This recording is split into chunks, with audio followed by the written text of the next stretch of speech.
تمہیں कर्म کرنے کا अधिकार ہے، لیکن कर्म کے پھلوں کے تم अधिकारी نہیں ہو، اس لیے कर्म फल کے प्रति आसक्त बने हुए अपना कर्म करें। जिस प्रकार पानी में तैरती नाव को प्रचंड वायु दूर बहा ले जाती है, उसी प्रकार इंद्रियों का वेग भी मनुष्य की बुद्धि को हर लेता है।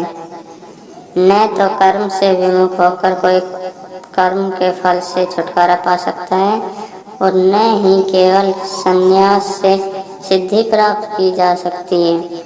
जो लोग ध्यान का दिखावा करते हैं जबकि वास्तव में वे मन में इंद्रिय योग भोग का चिंतन करते हैं, वह सबसे बड़े धूर्त हैं।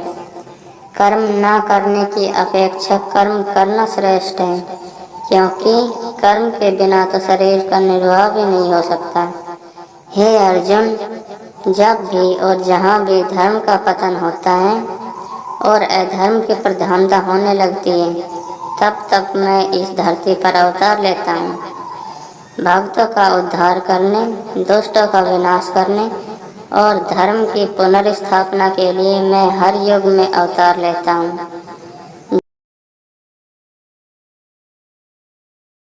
जिस भी भाव से सारे लोग मेरी शरण में आते हैं, उसी के अनुरूप मैं उन्हें फल देता हूँ। जो व्यक्ति अपने कर्म फल के प्रति अनासक्त हैं और जो अपने कर्तव्य का पालन करते हैं, वही असली सन्यासी और योगी हैं।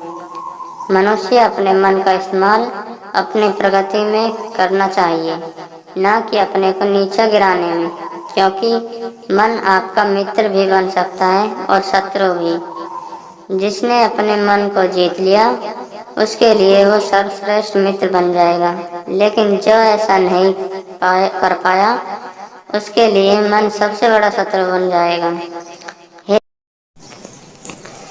हे अर्जुन, जो अधिक खाता है या बहुत कम खाता है, जो अधिक सोता है या पर्याप्त नहीं सोता है, उसके योगी बनने की संभावना नहीं है।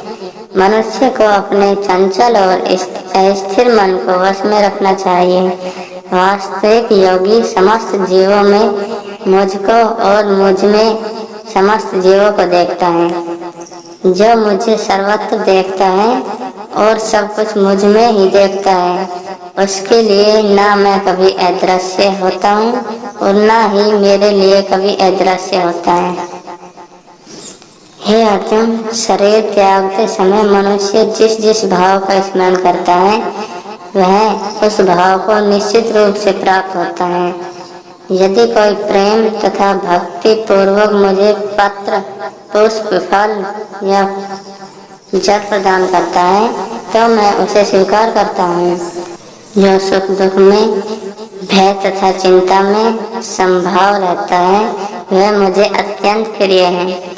हे अर्जुन, निर्भयता, आत्मशुद्धि, आध्यात्मिक ज्ञान का अनुशीलन, दान, आत्म संयम, यज्ञ परायणता, वेदाध्ययन, तपस्या, सरलता, अहिंसा, सत्य, क्रोध, विहीनता, त्याग, शांति, समस्त जीवों पर दया, लोभ विहीनता, संकल्प, तेज, क्षमा, पवित्रता, ईर्ष्या तथा सम्मान की अभिलाषा से मुक्त, यह सारे दिव्य गुण हैं जो देवतुल्य पुरुषों में पाए जाते हैं।